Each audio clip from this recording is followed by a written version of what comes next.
যেগুলো বাস্তবমুখী, এগুলো দরকার আছে আমাদের এই সমাজটাকে সঠিক পথে পরিচালিত করতে গেলে।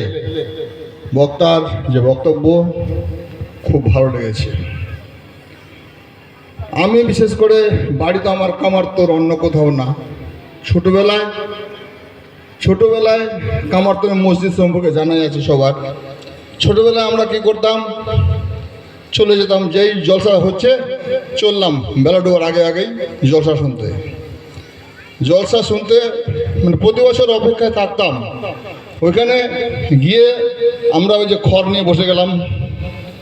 খড় নিয়ে বসে যাওয়ার পরে তখন শুরু হয়ে যেত, আমরা সবাই একসাথে বলতাম, আল্লাহুম্মা সাল্লি আলা সাইয়্যিদিনা মাওলানা মুহাম্মদ আলা আলি সাইয়্যিদিনা মাওলানা মুহাম্মদ।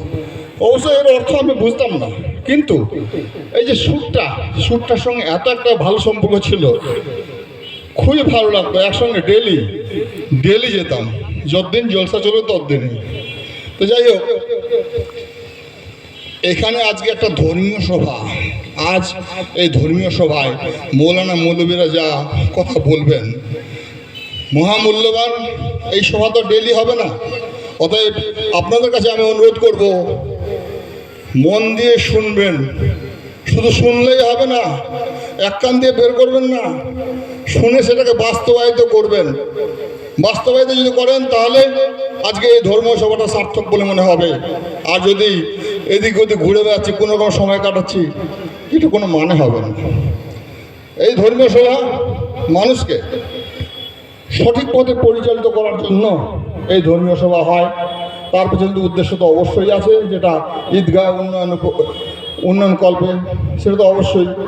আমি সবার কাছে আমি অনুরোধ করব যে সবাই আপনারা সহযোগিতা করুন। একটা ঈদগাহ সম্পর্কে সবাই জানেন, বিন্দু বিন্দু জলের সমষ্টি হচ্ছে মহাসমুদ্র, নাহলে কিন্তু সমুদ্র হতে পারে না। সবাই যদি দান করেন তাহলে নিশ্চয়ই যেটা উদ্দেশ্য নিয়ে আজকে এই ধর্মীয় সভাটা হচ্ছে, সেই ধর্মীয় সভা অবশ্যই সফল হবে। এর পাশাপাশি বলবো, যেহেতু আমি পেশায় একজন শিক্ষক, এই কথাটা আমাকে বলতেই হচ্ছে, ছেলে মেয়েদের পড়াশোনা করাবেন। শিক্ষায় আনে চেতনা, চেতনায় আনে আলো। অতএব এই সমাজের বুকে আলো জ্বালাতে গেলে শিক্ষা অর্জন করতেই হবে। অনেকে হয়তো ভাববে যে হ্যাঁ কি হবে শিক্ষা গ্রহণ করে। শিক্ষা শুধু চাকরি পাওয়ার আশায় না, যে কোনো সন্তান সন্ততিকে চালাক চতুর করার জন্য, বর্তমান যুগের সঙ্গে তাল মিলিয়ে চলার জন্য। সেই জন্য প্রতিটা ছেলে মেয়েদের পড়াশোনা করাবেন। জানি না কার মধ্যে কি প্রতিভা আছে, কখন কি হয়ে যায়। আপনারা হয়তো শুনেছেন, আয়েশা রানী আহমেদ ডিএম ছিলেন আমাদের উত্তর দিনাজপুরের। গ্রামের মেয়ে। উনি যদি একজন ডিএম হতে পারেন, তাহলে আমাদের ঘরে মেয়েরা কেন ডিএম হবে না? হতেই পারে। সেই জন্য আপনাদের আমি অনুরোধ করব, ছেলে মেয়েদের ভালোভাবে বিদ্যালয়ে পাঠান, পড়াশোনা করুন, আর ঠিকমতো পড়াশোনা করছে কিনা এই গাইডটা দিবেন।